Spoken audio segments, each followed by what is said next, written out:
ஆண்டவராக இயேசு கிறிஸ்துவின் நாமத்தினாலே மீண்டும் இந்த ஸ்பிரிச்சுவல் சயின்ஸ் இந்த ப்ரோக்ராமில் 27வது எபிசோடில் நம்ம புதுசாக ஒன்று ஆரம்பிக்கிறோம். கொஸ்டின் அண்ட் ஆன்சர்ஸ், கேள்வி பதில்கள். 26 எபிசோடில் நம்ம நிறையா விஷயங்களை பேசியிருக்கோம். தியாலஜி பற்றி, அதாவது இறையியல் பற்றி. நம்ம இந்த கேள்விகள் நிறைய இருக்குது. நிறைய பேர் கமெண்ட்ஸில் இது மாதிரிலாம் கேட்டுக்கிட்டு இருந்தாங்க.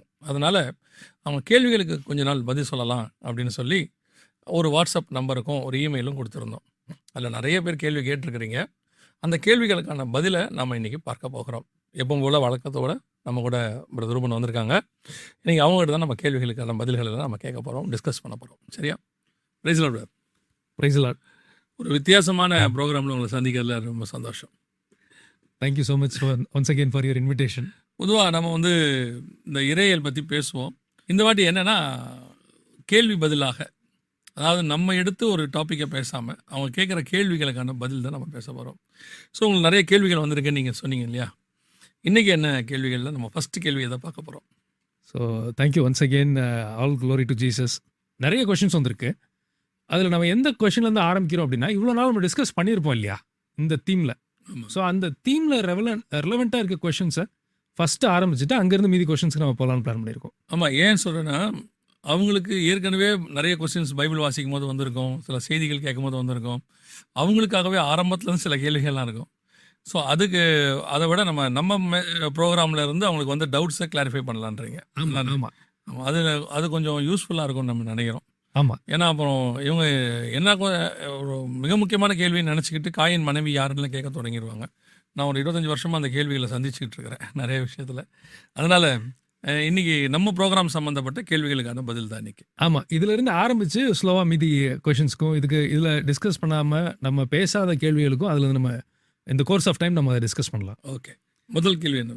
ஸோ இதில் முதல் கேள்வி என்ன அப்படின்னா, ஒரு எபிசோடில் நீங்கள் என்ன சொல்லியிருந்தீங்கன்னா, என்னதான் நம்ம தியாலஜி பேசினாலும் சரி, இல்லாட்டி ப்ரூஃப் சொன்னாலும் சரி, இல்லாட்டி அனாலஜிக்கெலாம் நிறைய எக்ஸாம்பிள் சொன்னாலும் சரி, ஆண்டவர் இருதயத்தை திறக்கலைன்னா இது எதுவுமே யூஸ் இல்லை. ஆண்டவர் மட்டும் இதை திறந்துட்டாருன்னா அவங்களுக்கு கரெக்டாக அந்த ரட்சிப்புங்கிற விஷயம் புரிஞ்சிடும் அப்படிங்கிற மாதிரி நீங்கள் சொல்லியிருந்தீங்க. அதுக்கு ஒருத்தர் கேட்டிருக்காரு. அவர் என்ன கேட்டிருக்காரு அப்படின்னா, ஆண்டவர் இருதயத்தை திறக்காததுக்கு அந்த நபரை நம்ம குறை சொல்ல முடியுமா? ஓகே, இருதயத்தை திறக்காமல் இருந்தது ஆண்டவர். சரி, அப்போ அவன் ரட்சிப்புக்குள்ளே வரமாட்டான். சரி. ஆனால் நீங்கள் என்ன சொல்கிறீங்க, அந்த மனுஷன் ரட்சிக்கப்படல அதனால் நரகத்துக்கு போயிடுவான்னு சொல்கிறோம். சரி, இது எந்த விதத்தில் சரியாக இருக்கும்? ஆண்டவர் பண்ணாத வேலைக்கு மனுஷனை குறை சொல்கிற மாதிரி இருக்கே அப்படிங்கிற மாதிரி ஒரு கொஷினை கேட்டிருந்தாங்க. ஓகே, நல்ல கேள்வி தானே, அருமையான கேள்வி தான். எப்படி யோசிச்சிருக்காரு பாருங்கண்ணே. அது சில நேரங்களில் அவங்க கேட்குற கேள்விகள் நமக்கு வேறொரு டைமென்ஷன் நம்மளை போக வைக்கிறதுக்கு யூஸ்ஃபுல்லாக இருக்குது. இல்லை, இதில் இன்னொரு பாயிண்ட் என்னென்னா, ஒரு சில பேருக்கு நல்ல சின்சியர் பிலீவர்ஸ் இருப்பாங்க. அந்த பீப்புளுக்கு என்ன யோசிச்சு, எனக்கு இதெல்லாம் ஒரு கொஷினா, என்ன இப்படிலாம் கேட்குறாங்க அப்படிங்கிற மாதிரி நிறைய கொஷின்ஸ் நம்ம இப்போ இதில் இந்த சீரீஸில் வர நிறைய கொஷின்ஸ்க்கு அந்த மாதிரி அவங்களுக்கு தோன்றதுக்கு வாய்ப்பு இருக்குது. ஆனால் என்னுடைய எக்ஸ்பீரியன்ஸில், என்னுடைய பர்சனல் லைஃப்லேருந்து நம்ம பார்க்கும்போது, அந்த ஒரு கொஷின் 2 கொஷின் இருக்கும். பெருசாலாம் கொஷின் இருக்காது, ஒரு ரெண்டு கொஷின் இருக்கும். அந்த ஒரு 2 கொஷினுக்கு வரலைன்னா அவங்களுக்கு அந்த விசுவாசத்தினுடைய அஸ்திபாரமே அசைகிற மாதிரி இருக்கும் அவங்களுக்கு. அந்த எக்ஸ்பீரியன்ஸில் நான் வந்திருக்கேன். கேள்வி சின்னதாக தான் இருக்கும், இல்லை கொஞ்சம் இதெல்லாம் ஒரு கேள்வியான்ற மாதிரி இருக்கும். ஆனால் அவங்களுடைய விசுவாச வாழ்க்கைக்கு அதான் பிரயோஜனமாக இருக்கும்.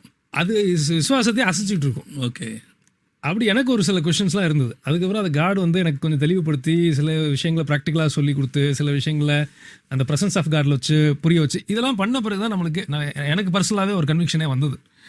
நான் ஆண்டவர் எப்படி பார்க்குறேன் அப்படின்னா, இப்போ நம்ம சொல்கிறோம்ல, இந்த மாதிரி இது ஒரு கேள்வியா, இந்த மாதிரிலாம் கேட்குறாங்க அப்படின்னு சில விஷயங்கள் சொல்கிறோம், நம்ம யோசிக்கிறோம்ல. அவருடைய ஞானத்துக்கு நம்ம கேட்குற கேள்வி அவருக்கு எப்படி இருக்கும்ல அது.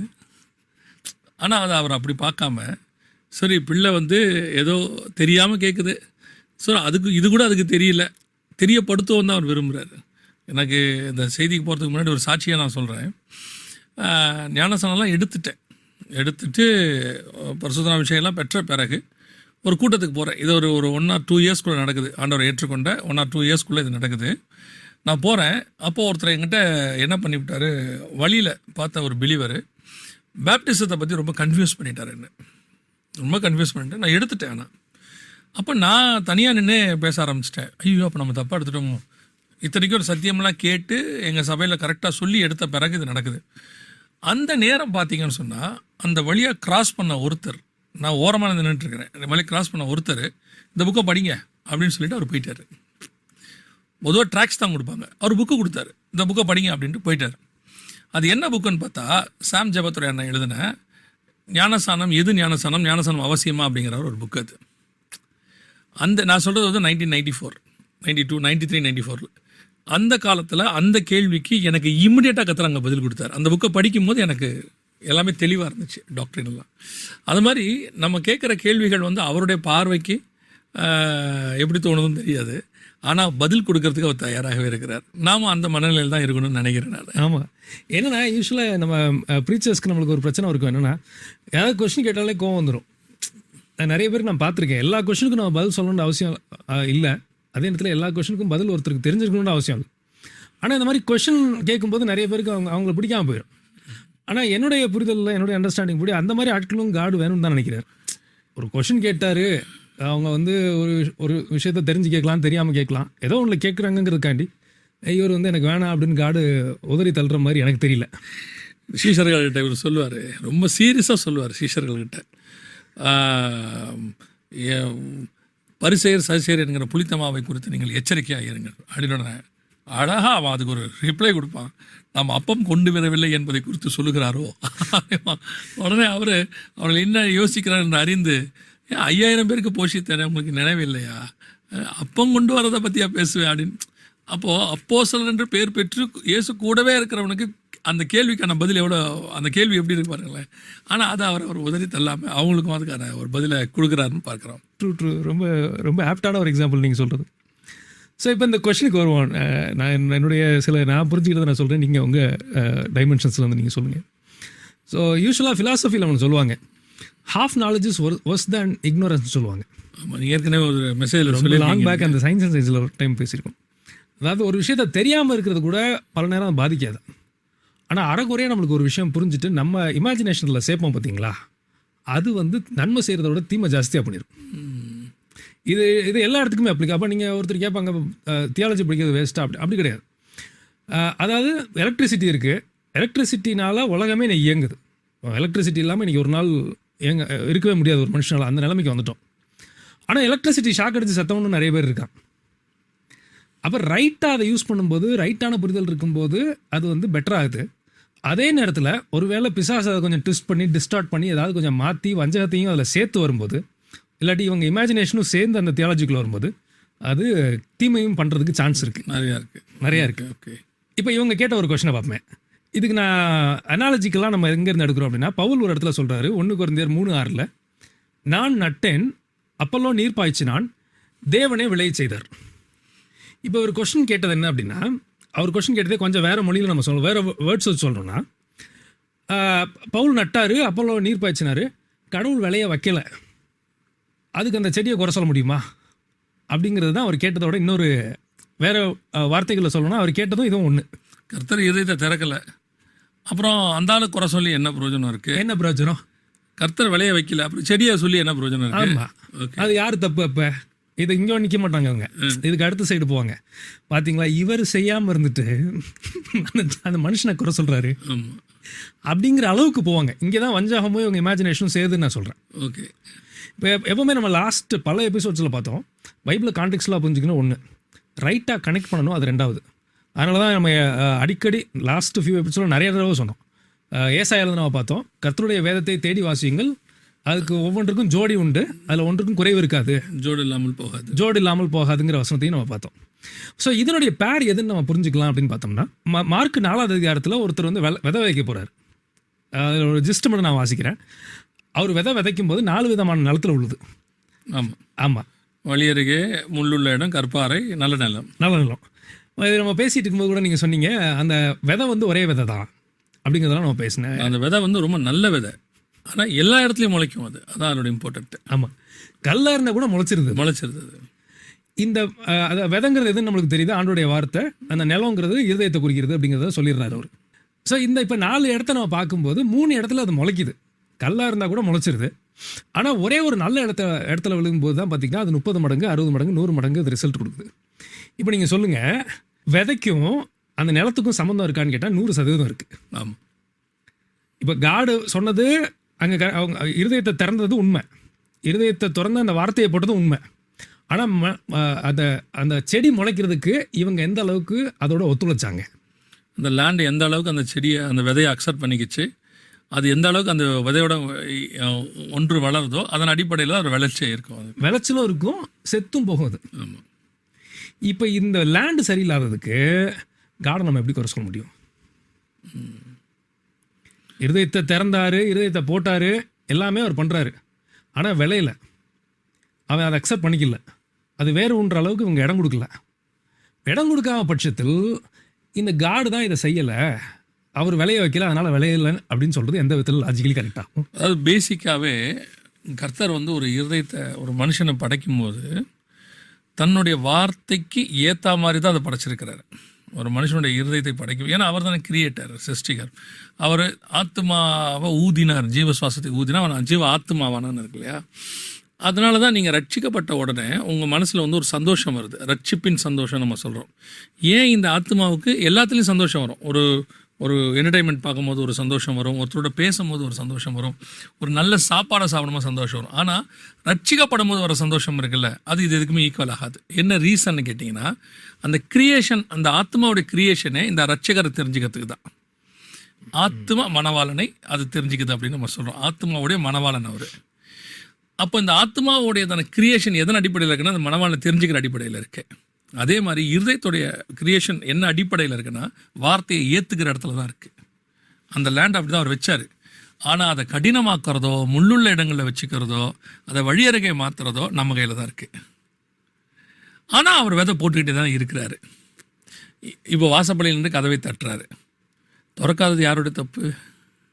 ஆமாம், அந்த மனுஷனுக்கு கொடுத்த சுயாட்சிக்கு உட்பட்ட விஷயம், சுயாட்சிக்கு உட்பட்ட விஷயம் இல்லையா? திறக்கலாம், திறக்காமல் போகலாம். உன்னதப்பட்ட 5 அவள் திறக்கலை, பேசிக்கிட்டே இருக்கா மனவாட்டி. வெளிப்படுத்தல் 3:20 தட்டிக்கிட்டே இருக்காரு, திறந்தால் அப்படின்னு சொல்கிறாரு.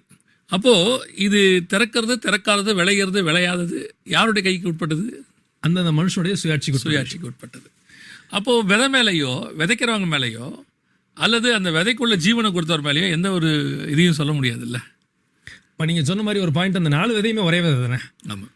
ஒரு விதை வந்து ஹைப்ரிட் விதை, இன்னொன்று வந்து ஜிஎம்ஓ விதை, இன்னொன்று வந்து நாட்டு விதைங்கிற மாதிரிலாம் ஒரு பொருள் ஒன்றும் போடல. 4 இடத்துல போட்டதுமே ஒரே விதை தான், ஹையஸ்ட் குவாலிட்டி விதை தான். ஸோ இதில் வந்து நம்ம காடு தான் இதுக்கு காரணம் அப்படின்ட்டு நம்ம வந்து சொல்லவே முடியாது. நம்மளுக்கு சுயாட்சிக்குள்ள உட்பட்ட விஷயத்தில் எந்த அளவுக்கு நம்ம ஒத்துழைக்கிறோம், எந்த அளவுக்கு நம்ம ஏற்றுக்கிறோம் அப்படிங்கிறத பொறுத்து தான் விதை மலைக்குமே ஒழிய, அவரை மட்டும் நம்ம குறை சொல்லிட்டா அவர் தான் அதுக்கு எல்லாத்துக்கும் காரணம் அப்படிங்கிற சொல்கிறது வந்து அது ஏற்புடையதாக இருக்காதுங்கிறது தான் இந்த வசந்தம். ரொம்ப நல்ல விளக்கம், கொஞ்சம் புரிகிற மாதிரியும் நிறைய எக்ஸாம்பிள்ஸோடு இருந்துச்சு. இந்த வசனத்தை வந்து இந்த அளவுக்கு நமக்கு விளக்குறதுக்கு ரொம்ப நல்லாயிருக்கு. இதை நம்ம வேறு எதுவும் இதில் சொல்கிறோமா? இதுலேயே ஆமாம், இதில் ஒரு 2 எக்ஸாம்பிளும் பார்ப்பேன். ஒரு டைம் ஒரு ஃபேமஸ் அப்பாலஜிஸ்ட் வந்து ஒரு யூனிவர்சிட்டியை விசிட் பண்ண போகிறார். அவர் சொன்ன டெஸ்ட் பண்ணி நான் சொல்கிறேன். அப்போ வந்து அவங்க அந்த காலேஜில் இருக்க ஒரு பிலீவர் பையன் வந்து என்ன பண்ணுறாரு, அவங்க கிளாஸ்மேட்ஸ் 2-3 பேர் அந்த ப்ரோக்ராம் கூப்பிட்டு போயிட்டு இவங்க எல்லாருமே ஏத்திஸ்டிக், இந்த எவல்யூஷன் நம்புகிற ஒரு ஸ்டூடெண்ட்ஸ் இவங்க. அந்த ப்ரோக்ராம் அட்டன் பண்ண உடனே அவங்களுக்கு வந்து மனசில் ஒரு இது வருது. அவர் சொல்கிற அனாலஜிஸு, லாஜிக்ஸு, அவங்க சொல்கிற எக்ஸாம்பிள்ஸ்லாம் பார்த்தா கடவுள்னு ஒருத்தர் இல்லாமல் இது வரதுக்கு வாய்ப்பே இல்லை. அவர் சொன்ன பைபிளிக்கல் ட்ரூத்தெல்லாம் வச்சு பார்க்கும்போது இது சத்தியமாக தான் இருக்குங்கிற மனநிலை அவங்களுக்கு ஓரளவுக்கு வந்துடுது. ஆனால் அவங்க அடுத்த நாள் வந்து என்ன சொல்கிறாங்க, எங்களுக்கு உண்மையிலேயே பயங்கர கன்விக்டிங்காக இருந்தது, ஆனால் நாங்கள் ஏத்தியசத்தை விட விரும்பலை அப்படிங்கிறாங்க. இப்போ இதில் என்ன பிரச்சனைனா, இவங்களுக்கு வந்து காடு போய் இருதயத்தை திறந்து கன்விக்ஷன் கொண்டு வரதுக்கு என்னென்ன வழி இருக்கோ எல்லாத்தையும் பண்ணிடுறாரு. அதுக்கப்புறம் இவங்க ஏற்றுக்க மறுக்கிறாங்க. அது முழுவதும் அவங்க தன்னாட்சிக்கு உட்பட்ட விஷயம். இப்போ நீங்கள் சொன்னீங்க இல்லையா, இதயத்தில் கதவு தட்டுறாரு, திறக்கிறதும் திறக்காததும் அவங்களுடைய சோல் உரிமை. அந்த உரிமைக்குள்ளே காடு வந்து தலையிடு வரான்னு மாட்டார். பார்த்தோம்னா டெஃபினட்டாக உடைக்க மாட்டார். அதுதான் அவர் இருதயத்தை கத்தர் திறக்காவிட்டால் அப்படின்னா என்ன அர்த்தம்னா, ஒரு சிலர் சொல்லுவாங்கள்ல, என்னங்க தட்டிகிட்டே இருக்கீங்க உடைங்க அப்படின்வாங்கல்ல, அவர் அந்த இதை உடைக்கிறதில்ல. அதுதான் இந்த கேள்விக்கான நேரடி பதில். எக்ஸாக்ட். இருதயத்தை திறக்காததுக்கு அவர் என்ன செய்வார் அப்படின்னு கேட்குன்னா, அவர் தட்டுற வரைக்கும் தான் அந்த இருதயத்துக்கு அவரே அதுக்கான அதிகாரத்தை வச்சிருக்கிறார். உடைக்கிற அதிகாரம் இருந்தாலும் அவர் செய்ய போகிறதில்ல. சரி, அதைத்தான் அந்த வசனம் அப்படி சொல்லுது, இருதயத்தை திறக்காமல். ஆனால் நீங்கள் கோரேஸுக்கு சொல்லும்போது, ஆசீர்வாதத்தை கொடுக்கும்போது அவன்கிட்ட சொல்லும்போது ஆண்டவர் சொல்கிறாரு, கதவை உடைச்சி நான் கொண்டு போய் உனக்கு கொடுக்குறேன், ஒளிப்படத்தில் உள்ளதை கொடுக்குறேன். இங்கே வந்து கோரேஸோட இருதயத்தை உடைக்கலை, கோரேஸ்க்கு வர வேண்டிய ஆசீர்வாதம் தடையாக இருக்குது, எதிரி வச்சிருக்கான், அந்த எதிரிகிட்ட உடச்சி எனக்கு எடுத்துறேங்கிறாரு. இது வேற, அது வேற கான்டெக்ட், இது வேற கான்டெக்ட். இது வேற கான்டெக்ட், இது வேற கான்டெக்ட். ஆனால் இந்த இடத்துல ஒருத்தனுடைய ஏன் அதுக்கு ஒரு இன்னொரு அர்த்தமும் இருக்குது. என்னென்னா, கர்த்தர் வந்து பலவந்தப்படுத்தி கட்டாயப்படுத்தி ஒரு ஆள் ஏற்றுக்கொள்ளணுமோ, வசனத்தை ஏற்றுக்கொள்ளவோ அல்லது வந்து தன்னை ஏற்றுக்கொள்ளணும் அவர் விரும்பவே இல்லை. கட்டாயப்படுத்தி ஒருத்தனை ஏற்றுக்க வைக்கணும்னா கர்த்தர் ரொம்ப ஈஸியாக ஏற்றுக்க வச்சிருவார். எத்தனையோ மதங்கள் தங்கள் மதங்களை ஜனங்களை ஏற்றுக்க வைக்கிறதுக்கு கட்டாயப்படுத்தி இருக்குது. சிலராக சொல்லுவாங்க சுவிசேஷத்தை கட்டாயப்படுத்தி சொல்கிறோன்னு. கட்டாயம்லாம் இங்கே யாருக்குமே கட்டாயப்படுத்தி இருந்தால் உலகம் இந்நேரம் கிறிஸ்தவ உலகமாக இருக்கும் 100%. 2000 வருஷமாக கட்டாயம் மட்டும் படுத்தி இருந்தோம்னா என்ன ஆயிருக்கணும் இல்லையா? வெள்ளைக்காரன் கட்டாயப்படுத்திருந்தோம் என்ன ஆயிருக்கும்? 4ஆம் நூற்றாண்டில் ரோம ராஜா வந்து கட்டாயப்படுத்தியிருந்தாருன்னா என்ன ஆயிருக்கும்? எங்கேயுமே கட்டாயப்படுத்தப்படவில்லை, சொல்லப்படுகிறது. ஏற்றுக்கொள்வதும் ஏற்றுக்கொள்ளதும் அவங்களுடைய சுயாதீனத்துக்கு உட்பட்டது, சுயாட்சிக்கு உட்பட்டது. அந்த இருதயத்தின் கதவை தட்டுறார் இல்லையா, அதை தாங்க சொல்லுது. அவர் வந்து கதவை திறக்காமல் அப்படின்னா உடைக்காமல் அர்த்தம். அவர் அந்த வேலையை அவர் செய்ய மாட்டார். மற்றபடி அது அவங்களுடைய இதுக்கு உட்பட்டதுன்னு அர்த்தம். ஸோ நீங்கள் சொல்கிறதுக்கு இன்னொரு ஒரு ஆஸ்பெக்ட் பார்க்கணும் அப்படின்னா, இன்றைக்குமே நிறைய பேர் பலவீனத்துலேருந்து விடுதலை ஆகணுங்கிறதுக்காண்டி சபைக்கு வராங்க. இல்லாட்டி அவங்க ஒரு ஒரு அசுத்தாவி கட்டிலிருந்து விடுதலை ஆகணுங்கிறதுக்காண்டி ஏதோ ஒரு ரீசனுக்காக வராங்க. ஆனால் நிறைய பேர் என்ன பண்ணுறாங்கன்னா, அந்த விடுதலையும் அவங்களுக்கு கிடச்சிருது. கிடச்ச பிறகு அவங்க வெளியில் போகிறத நம்ம நிறைய நாளுக்கு நாள் நம்ம பார்த்துக்கிட்டே தான் இருக்கும். ஆமாம். ஸோ இருதயத்தையும் திறந்து அதை எக்ஸ்பீரியன்ஸ் பண்ண வச்ச பிறகும் அவங்க வந்து அந்த வழியை விட்டுட்டு வெளில போகிறாங்க. அந்த விதையை ஏற்றுக்காம இருதயத்தை கல்லாக்கிட்டு கல் மாதிரி அந்த விதை சாகிறதுக்கு என்னென்ன வழி இருக்கோ எல்லாத்தையும் பண்ணிடுறாங்க. இதுக்கு நம்ம எப்படி காடை குறை சொல்ல முடியும்? இப்போது 10 குஷ்டரோகி இருந்தாங்க, 10 பேரும் சுகமாக்கிட்டாரு. ஒருத்தன் தான் திருப்பி வந்தான். 9 பேர் வராததுக்கு என்ன செய்ய முடியும்? அவங்களுக்கு வெறும் அந்த இடத்துல விடுதலை மட்டும் தேவைப்பட்டுச்சு. குஷ்டரோகத்துலேருந்து அவங்களுக்கு ஒரு விடுதலை தேவைப்பட்டுச்சு. அதை பெற்ற பிறகு அவங்களுக்குள்ள அந்த விதை கிரியை செய்யலை. 30 தான் அவங்களுக்கு. இவன் வந்து திருப்பி வந்துட்டான் 60. ஒருவேளை இயேசுக்கு பின்னாடியே வந்திருந்தானா 100. 30, 60, 100ன்றது இதை வச்சு நம்ம புரிஞ்சிக்கலான்றேன் நான். நல்ல ஒரு அனாலஜி. ஸோ இதனுடைய கண்டினியூஷனாக காட்ஸ் காலிங்கிற எப்படி காட் சூஸ் பண்ணுறாரு அப்படிங்கிற ஒரு சில ஆஸ்பெக்ட்ஸையும் பார்த்துட்டா இது கொஞ்சம் ரிலேட்டடாக இருக்குங்கிற மாதிரி நான் பார்த்தேன். இதில் நம்ம யோசிக்கும் போது சில பேருக்கு காடு ஜாஸ்தி ஆப்பர்ச்சுனிட்டி கொடுக்குறாரு, ஓகே, சில பேருக்கு கம்மியாக கொடுக்குறாரு அப்படிங்கிற ஒரு தாட் வருது. அது நிறைய பேர் கேட்கவும் செஞ்சுருந்தாங்க. கத்தர் ஓர வஞ்சனை உள்ளவர்ன்றாங்க சொல்கிறாங்க அந்த மாதிரிலாம். அப்போ ஒருத்தருக்கு வந்து ஜாஸ்தி ஆப்பர்ச்சுனிட்டி கொடுக்குறாரு, ஒருத்தருக்கு கம்மியாக கொடுக்குறாரு. இதை எப்படி நான் புரிஞ்சுக்கிறேன்? நீங்கள் சரியான நீங்கள் சொல்லுங்கள் உங்கள் தாட்டை. எல்லாரையும் காடு நேசிக்கிறாரு, சில பேருக்கு கொஞ்சம் ஜாஸ்தியாகவும் நேசிக்கிறதுக்கு உரிமை இருக்கா இல்லையா? அவருக்கு உரிமையெல்லாம் இருக்குது. நான் இதை நீங்கள் சொல்லி முடிச்சுருங்க, நான் சொல்கிறேன். அவருக்கு உரிமையெல்லாம் இருக்குது, அவருக்கு எல்லா உரிமையும் அவருக்கு இருக்குது. ஆமாம். ஸோ எனக்கு ஒரு எக்ஸாம்பிள் மனசில் வந்துச்சு. ஒரு வேளை ஒரு பெற்றோர் இருக்காங்க, அவர் நல்ல பிலீவர்ஸாக இருப்பாங்க, ஆண்டவருக்குள்ளே இருப்பாங்க. அது அவங்களோட புள்ள வந்து ஆண்டவர் ஏற்றுக்காமல் இருக்கும். இவங்க என்ன பண்ணுவாங்கன்னா ஜோம் பண்ணிக்கிட்டே இருப்பாங்க. நாள் கணக்காக வருஷக்கணக்காக ஜோம் பண்ணுவாங்க, அந்த புள்ள மனமாற்றம் அடையணும், ரசிக்கப்படணும் அப்படின்னு. அந்த நேரத்தில் காட் என்ன பண்ணுறாரு, இந்த பள்ளியோட சூழ்நிலைகள் எல்லாம் மாற்றி அவங்க அந்த குழந்தை வந்து ரட்சிப்புக்குள்ளே வரதுக்கு என்னென்ன வழி இருக்கோ அத்தனை ஸ்டெப்பையும் எடுக்கிற மாதிரி தெரியுது. ஒருவேளை வெளியில் இருக்க ஒரு குழந்தைக்கு அதே ஆப்பர்ச்சுனிட்டி இல்லாமல் கூட இருந்திருக்கலாம். ஆனால் இந்த குழந்தைக்கு அவங்க அம்மா அப்பாவுடைய எஃபர்ட்ஸ்னால, அவங்க பண்ணுற பரிந்து பேசுறதுனால, எப்படி அந்த தோட்டத்துக்குள்ளே இருந்த ஒரு செடிக்கு வந்து கார்டனர் வந்து பரிந்து பேசுகிற மாதிரி இவங்க பேசி பண்ணும்போது அவங்களுக்கு ஜாஸ்தி ஆப்பர்ச்சுனிட்டி கிடையாது. இது உங்களுடைய தாட் என்ன, நீங்கள் என்ன நினைக்கிறீங்க? நேரடியாக ஒரே வசத்தை ஃபஸ்ட்டு சொல்லிடுவோம். ஏன்னா அவங்க யோசிச்சுட்டு இருப்பாங்க எல்லாரும். தேவன் பாரபட்சம் இல்லாதவர், அதில் மாற்றுக்கிறதே கிடையாது. எல்லாரையும் ஒரே மாதிரி தான் நேசிக்கிறார். நல்லோர் மேலும் தீயோர் மேலும் பெய்யும் மழை சொல்லிட்டு அவர் என்ன சொல்கிறாருன்னா, நான் பிள்ளை வயிற்றில் இருக்கும் பொழுதே இஸ்ரவேலை நேசித்தேன், அதை யாக்கோபை நேசித்தேன், ஏசாவை வெறுத்தேன். இப்போ பவுல் கேட்குறாரு, அப்படின்னா கர்த்தர் பாரபட்சம் இல்லை என்று சொல்லலாமா? சொல்லக்கூடாதே. அப்படின்னா கர்த்தரிடத்தில் பாகுபாடே கிடையாது. பட் அவர் காட், நமக்கு தெரியும், சர்வ வல்லமை உள்ள தேவன் அவருக்கு தெரியும். ஸோ இப்போ அவருடைய வியூவில் இவன் என்ன ஆவான்றதும் அவருக்கு தெரியும். இல்லை ஒரு லிமிட்டுக்கு மேலே போனாங்கன்னா இவங்களுக்கு அது ஒரு இடத்துக்கு இவங்க வேறு மாதிரி ஆயிடுவாங்க. ஆக்சுவலாக ஸோ காடுக்கு வந்து இவனை நேசிக்கிறேன் அவனை வெறுக்கிறன்ற கான்செப்ட் அல்ல. இவன் என்ன ஆகிறான் அவன் என்ன ஆக மாட்டான்றது அவருக்கு தெரியும், என்னதுக்காக படைக்கிறான்.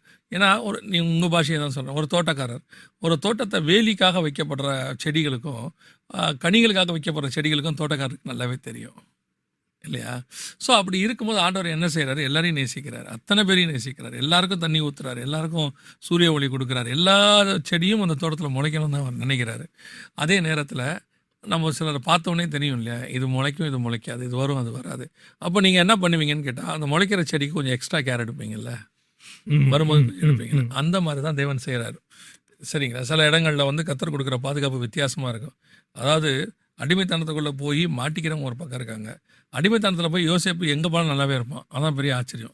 போர்த்திபார் அவங்க வீட்டுக்கு போனீங்கன்னா அவன் ரொம்ப நேசிச்சான் இருக்கும். அவன் அந்த வீட்டுக்கு அதிகாரியாக வைத்தான் இருக்கும். சரி, அங்கேருந்து பிடிச்சி ஜெயிலில் தூக்கி போட்டால் அங்கே இருக்கிறவனுக்கு அவர் கண்களில் தயவு கிடைத்தது. அங்கேயே அவன் நல்ல ஒரு ஸ்தானத்தில் இருந்தான் இருக்கும்.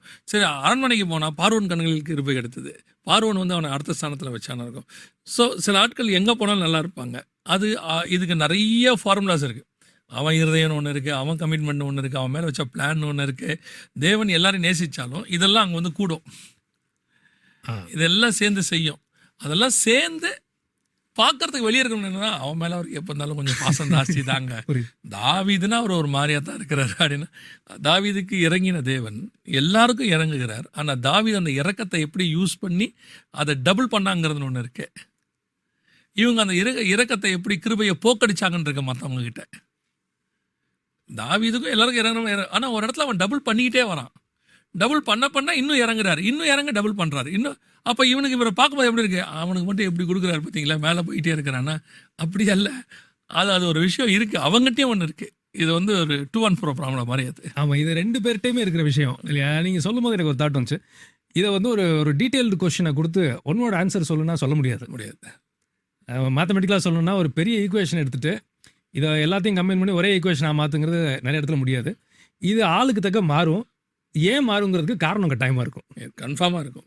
காரணமே இல்லாமல் ஜஸ்ட் லைக் தட் ஒரு லாட்ரி சிஸ்டத்தில் போட்ட மாதிரி இவனுக்கு லாட்ரி விழுந்துருச்சு, அவனுக்கு ஒரு 10 கொடுப்போம், இவனுக்கு லாட்ரி விழுகலை அதனால் நரகத்துக்கு அனுப்பிச்சிருவோம் அப்படின்னு சொல்கிற ஆள் ஆண்டவர் கிடையவே கிடையாது. தேவன் நீதியுள்ள நியாயாதிபதி. எல்லாருக்கும் சமமாக இறங்குறாரு, சமமாக நேசிக்கிறாரு. அது ஒரு சிலர் மேலே அவங்களுடைய அவருக்கு நிறையா இருக்குது. நான் என்ன நினைப்பேன்னா, அது உங்களுக்கு தெரியாமல் அவர் வச்சுருக்காரு. ஏன் உங்களை நேசிக்கிறாருன்னு உங்களுக்கு, இதனால் என்னை நேசிக்கிறான்னு உங்களுக்கு தெரிஞ்சிருச்சுன்னா நீங்கள் அதையே தான் திருப்பி பண்ணுவீங்க இல்லையா?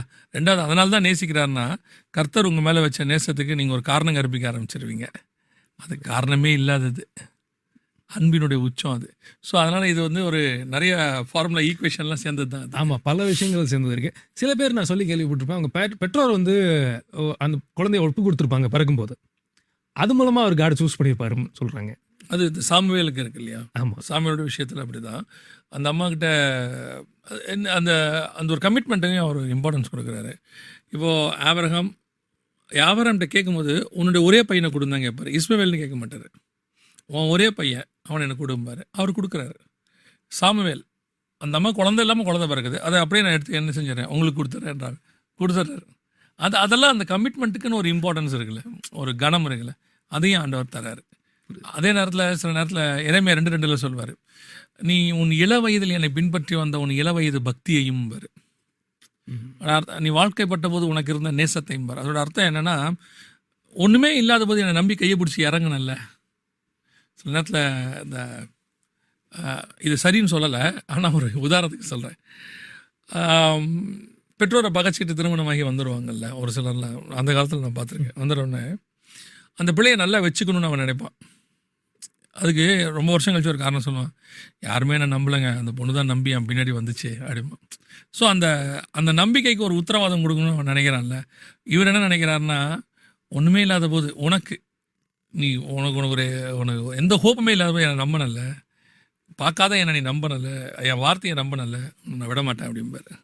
ஸோ அதெல்லாம் பார்த்தா எக்ஸ்ட்ராடினரியாக இருக்கும், வேறு விஷயமா இருக்கும் அதெல்லாம். ஆமாம். ஸோ இன்னொரு இடத்துல பார்க்கும்போது காட் ஒரு இருதயத்தினுடைய தேடலை வச்சு அவங்கள சூஸ் பண்ணுறாரு. நம்ம உதாரணத்துக்கு அப்போஸ்தலர் 10ஆவது அதிகாரத்தில் வாசிக்கிறோம். கொர்நேலியோவை பற்றி நம்ம வாசிக்கிறோம். கொர்நேலியோ ஆண்டவர் அறியாத ஆள், ஜூயிஷ் ஆளும் அவர் கிடையாது, இஸ்ரேல் ஜனத்தை சேர்ந்த ஆளும் கிடையாது. ஆனால் அவர் டெய்லி ஜோம் பண்ணிட்டு இருக்காரு. இப்போ இவர் யாரை பார்த்து ஜோம் பண்ணாரு நம்மளுக்கு தெரியல. அதில் போடல. அதில் தூதனை அனுப்பிச்சு ஆண்டவர் சொல்கிறாரு, உன் ஜெபங்களும் உன் தர்மங்களும் தேவனுக்கு நினைப்பூட்டுதலாக அவர் சந்நிதியில் வந்தேறிக்கிறது. அப்போ அது மூலமாக அவனுக்கு ரட்சிப்பினுடைய வழியை காமிச்சு இது பண்ணுறான். அப்போ இதில் நம்ம பார்க்கும்போது அவங்களோட தேடல் எவ்வளோ இருந்தது, அந்த இருதயம் மெய் தேவனை அறிஞ்சிக்கணும்னு எவ்வளோ எஃபர்ட் போட்டுச்சு. இன்றைக்குமே நிறைய பேர் நான் ஊழியக்காரங்க பேசி நான் கேட்டிருக்கேன், அவங்களுக்கு ஆண்டவரை பற்றி தெரிஞ்சிருக்க மாட்டாங்க, இயேசுங்கிற ஒரு தேவன் இருக்காருங்கிறதே தெரியாது. ஆனால் அவங்களுக்கு ஒரு தேடல் மட்டும் இருந்துகிட்டே இருக்கும் வாழ்க்கையில் ரொம்ப காலமாக. அந்த தேடலுக்கு பதிலும் ஆண்டவர் சில நேரம் கொடுக்குறாரு. வேதம் சொல்லுது, பக்தி உள்ளவனை தனக்கென்று தெரிந்து கொள்கிறார். அவள் தெரிந்து கொள்வது மூலம் அவன் பக்தி உள்ளவனாக இருந்திருக்கான். எங்கே யார் மேலே அப்படின்னு ஒன்று இருக்கு இல்லையா? அவருடைய இது என்னென்னா, உண்மையில்லாத சில காரியங்களுக்கு அவன் இவனை உண்மை உள்ளவனாக இருப்பானால், உண்மையான என்னிடத்தில் அவன் எவ்வளோ உண்மை உள்ளவனாக இருப்பான், அது அவன் தெரிந்ததுக்கு காரணமாக இருக்கு. ஓகே இல்லையா? ஸோ அப்படி இருக்கும் பொழுது ஆண்டவருடையதான தெரிந்து கொள்ளுதலும் அவருடையதான அந்த ஆசீர்வாதத்துக்கு பின்னணியில் இருக்கிறதையும் இதுதான் அளவுகோல் என்று சொல்லி நம்ம என்ன செய்ய முடியாது, அளக்க முடியாது. ஒரு சிலருக்கு அது முளைக்கலைன்னா இவர் தான் முளைக்க பண்ணணுன்றதையும் சொல்ல முடியாது. முளைச்சா இவர் என்ன செய்கிறாரு, அவன் மேலே தனியாக கருணை காட்டி முளைக்க வச்சாருன்னு சொல்ல முடியாது. ஒரே வார்த்தை சொல்லலாம், அவன் மேல் வைத்த இரக்கம், கிருபை, தயவு, அதுக்கு அவங்க கொடுக்குற ரெஸ்பான்ஸ்னு ஒன்று இருக்குது. அவங்ககிட்டருந்து வரக்கூடியதான இது கர்த்தர் எப்பவுமே அவங்ககிட்ட கொஞ்சம் எதிர்பார்க்குறாரு. நம்மகிட்ட ஒரு எதிர்பார்ப்பு அவருக்கு இருக்குது. அந்த எதிர்பார்ப்பை செய்யும்போது டபுள் மடங்காக மாறுகிறது. அதுதான் இதோடைய பதில் நான் நினைக்கிறேன். நான் எக்ஸாக்டாக சொன்னீங்க. ரொம்ப சந்தோஷம் பிரதர். இந்த ஒரு புது எபிசோட், ஒரு கேள்விக்கு ஒரு பதிலாக நீங்கள் பார்க்குறோம். கர்த்தருக்கு சித்தமானால் இன்னொரு கேள்விக்கு பதிலோடு கூட அடுத்த ஸ்பிரிச்சுவல் சயின்ஸ் ப்ரோக்ராமில் Q&Aல உங்களை சந்திக்கிறோம். பிரதருடைய சேனல் வாய்ஸ் ஆஃப் பைபிள், அதில் இது வருது. இது YTV HLM இது ரெண்டுலேயும் வருது. உங்களுடைய கேள்விகளை இந்த வாட்ஸ்அப் நம்பருக்கும் இந்த இமெயில் ஐடிக்கும் அனுப்புங்க. கர்த்தருக்கு சித்தமானால் வருகை தாமதிக்குமானால் மீண்டும் உங்களை சந்திக்கிறோம். God bless you. Praise the Lord. Thank you.